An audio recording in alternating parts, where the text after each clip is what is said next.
আসসালামু আলাইকুম গাইস, কেমন আছেন আপনারা? কেমন আছেন সবাই জানাবেন। আশা করি সবাই ভালো আছেন, আমরাও ভালো আছি।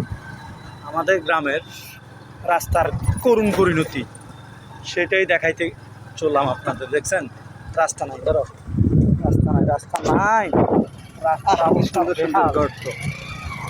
এগুলো হলো প্রজেক্ট, মানুষ প্রজেক্ট করে খালি বিলের মাঝে প্রজেক্ট করা। আর আমাদের সুবর্ণচরের প্রজেক্ট হলো ডাইরেক্ট রাস্তার আছে।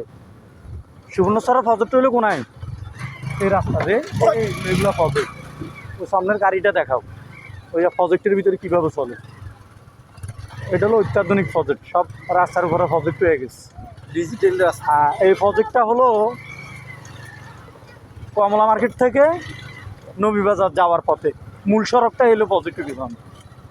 এটা এই ইউনিয়নের নেতাদের চোখে পড়ে না, এরা শুধু নেতৃত্বই দেয়, তাদের চোখে এই রাস্তা পড়ে না। আর তারা মনে হয় এদিকে আসাও না, আসলে তো অবশ্যই দেখতে।